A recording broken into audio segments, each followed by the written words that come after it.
Right now, Pittsburgh's best sports show is about to begin. Call us or tweet us.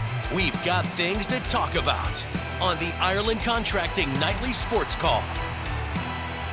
Good evening, everyone. Welcome inside the Fan Cave. Bob Pompeani with you all the way until 11 o'clock. We open up the phone lines, as we often do, and we're doing it right now. So it's 412-575-2600. If you would like to opine here about anything in Pittsburgh sports, and I'm sure all of you want to talk about the Steelers, their predicament, their matchup against Baltimore, and if they can actually win that game. They're going to be heavy underdogs. At last glance, 8.5 points. And it may be going up after that, given the way Baltimore is playing and also given the way the Steelers have faded. We'll talk about that at 412-575-2600. Also on Twitter, if you want to hit me up there, it's at KDPump. I'll try to read some of those as I go along. The Steelers, once again, flat to start the game. And this is one of the things we've been pounding on all season long.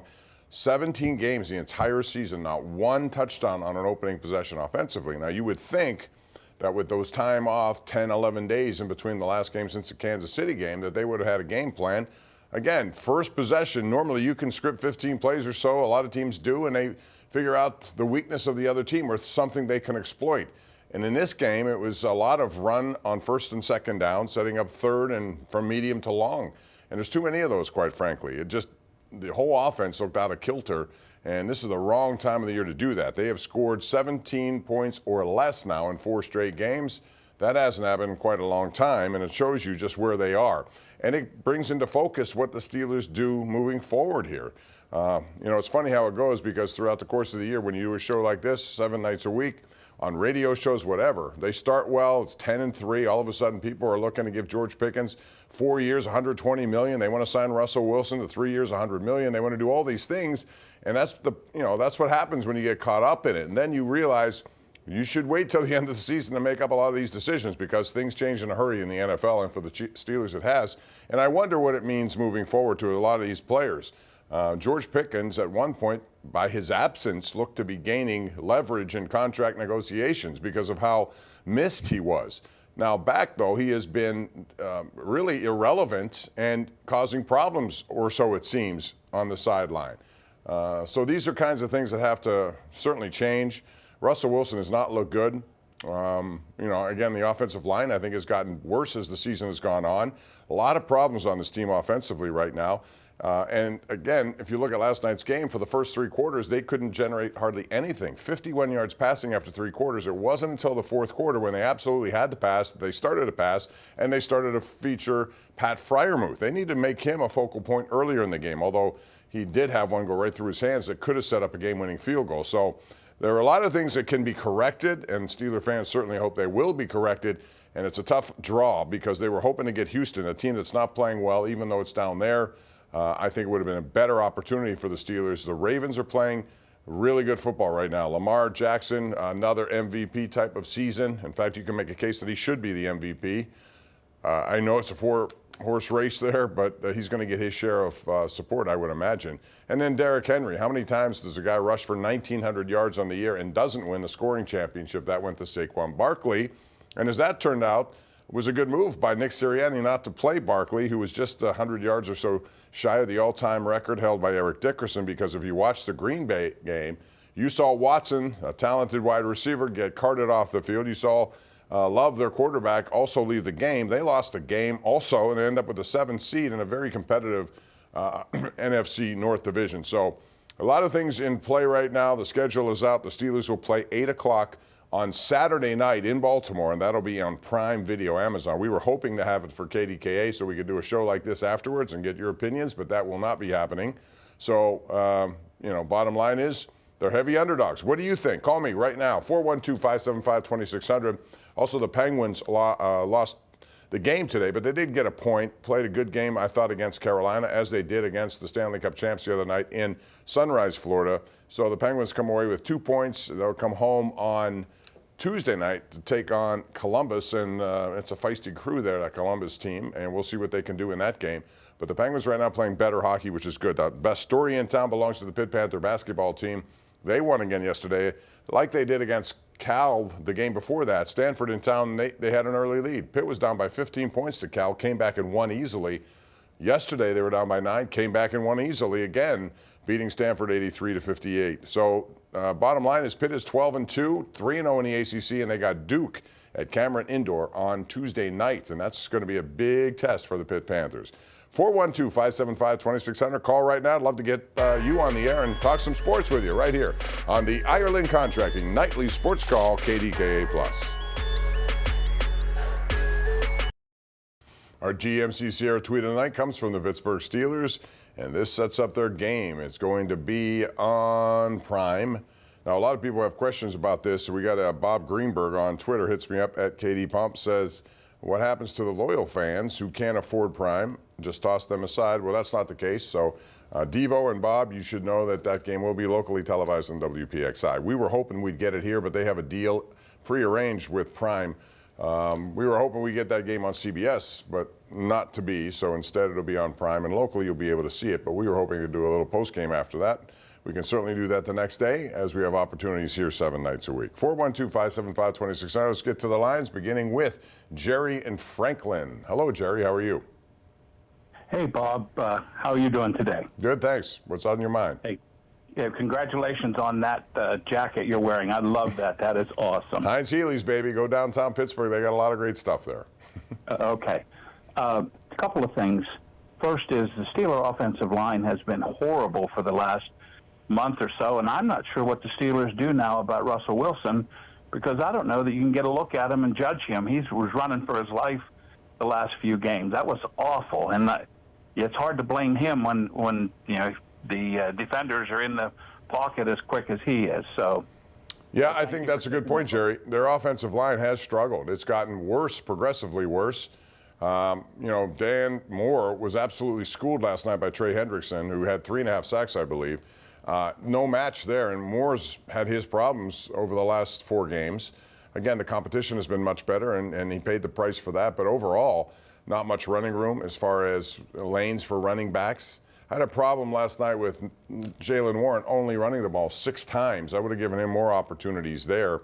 As far as Russell Wilson is concerned, you know, I had, even when things were going well, I was wondering how much and how many years do you get a 36, next year he'll be 37 years old quarterback.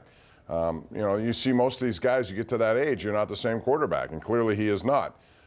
So at this point, he may just be a bridge guy if he's willing to do it. In other words, keep him here 1 year and draft somebody and have that person sit and learn. I don't know if he's going to be up for that or not. I don't know if they want to do that. Maybe they still want to sign him to 3 years. I don't know what the plan is. I know the plan going in, it seemed, was to make him the guy. It's just not been all that good lately. Now, he's had some really good games, but he's had some really bad games. And I think last night, the final 2 minutes was not his best moment either, when he took a play that he should have thrown the ball out of bounds or got out of bounds or whatever the case may be to stop the clock. Instead, he tried to get an extra yard or two and didn't work. They cost a lot of seconds off the clock. You don't expect a veteran quarterback to do that. But I will say this. I got to give some kudos to Sean Payton, who took a lot of criticism, let's put it mildly, when he first got there, what he did in Denver. He was the guy who didn't want any parts of Russell Wilson, benched him, and then he became available. What he had was a plan for a young quarterback who he wanted to draft named Bo Nix, and that guy has been better and better, and now they head into the playoffs for the first time since 2015, and Bo Nix is playing at a very high level, and their defense is very good. Buffalo may have a very tough game on their hands with Denver next Sunday afternoon. I believe that game is on KDKA-TV, so we'll see how it goes, but you know, you got to make a plan up. You got to make your future quarterback plans at some point. You can't rely on Russell Wilson to be here for a couple of years or 3 or whatever, because it's just the age factor comes into play. You got to make that plan. You got to figure out how to do it. It's tough to do it where they normally draft. So these are things moving forward that they're going to have to figure out, including what to do with George Pickens. And he has 1 year left on a deal, and then he's free to go in free agency, or what do they do with him? 412-575-2600. Gary in Washington joins us right now. Hello, Gary. How are you? Hi, Bob. Good to talk to you tonight. Mm-hmm. I think that this starts from the head coach down to Arthur Miller, the offensive coordinator. I don't think is calling good plays at times when he needs to. You can't run the ball on 1st and 2nd down and throw on 3rd down, because everybody in the league knows our pattern. And I don't think that Arthur is the Smith is. downfall. He's kind of turned into Matt Canada in terms of some of the play calls, minus the jet sweeps. But yeah, I mean that's been a problem. Their play calling has left a lot to be desired. Again, I watch a lot of football. I'm sure a lot of you do. You see some very interesting play designs by coordinators. I haven't seen all that much so far here, and they're gonna have to do something.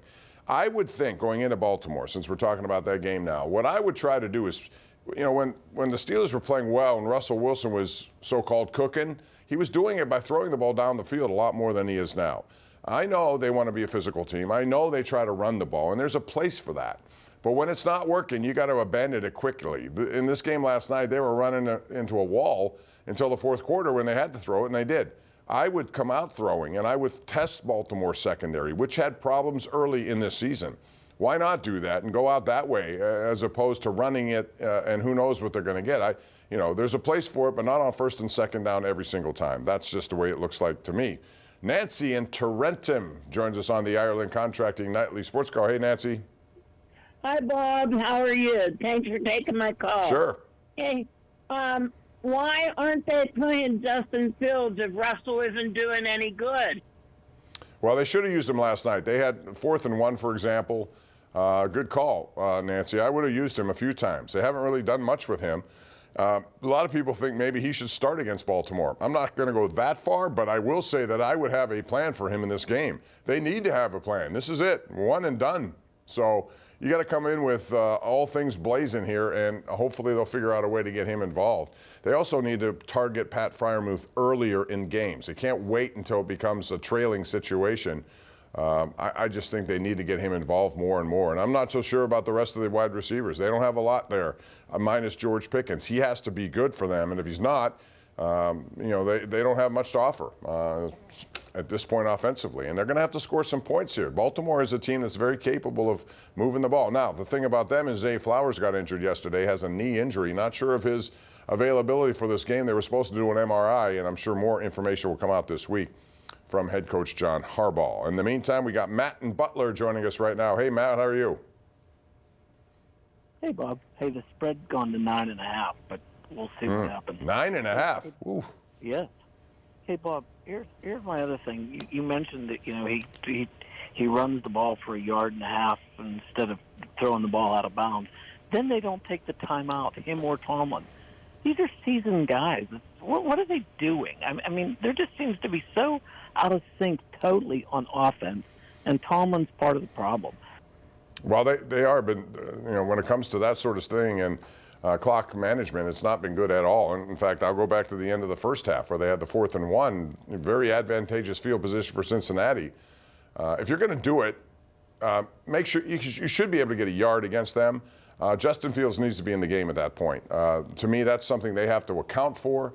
You can spread them out wide if you're going to do that. It doesn't always have to be clumped together in a quarterback sneak, even though I would have preferred that over what they did. That kind of stuff does come into question, especially in close games like this. And, quite frankly, they lost by 2. That play at the end of the first half and also the pass to Freiermuth, which would have put Boswell, I think, in a position to kick a field goal. And the way he's going, he's been automatic. All right, we got Colonel Slade on Twitter who says, good evening, Pomp. Why don't the Steelers utilize Darnell Washington more in the red zone? I agree. I tweeted that last night. They did it the one time, got pass interference. He's a big man. It's hard to cover a big man like that. I would be doing it a lot more. We haven't heard his name in the pass game for a couple of weeks. And early on, he was getting involvement there. All right, let's go out to, is it Arm in Brookline? Yes. What is it? Hi, Bob. Arm. Yes, Arm from Brookline. Good evening, Bob. Good evening. Yes, I just want to mention, and some of the other callers mentioned it, the last few plays of the first half that the Steelers had the ball, 3rd and 1, 4th and 1. Mm-hmm. They call Najee Harris to run, and everybody knows it's going to be a run, but why couldn't they not use Freiermuth and or Washington in the backfield to run the ball? Well, I don't know. They haven't done that pretty much all season, so I don't think they have to get that drastic. They just have to do a better job of creating space for people. It's game planning for people to get open, scheming for people to get open. And they haven't done a very good job of that, quite frankly, over the last 4 games, and that's why they've lost 4. Brandy Milligan on Twitter, before we go to a break, he says, settle a bet for me. The college football playoff games on Thursday and Friday because of Wild Card Weekend, right?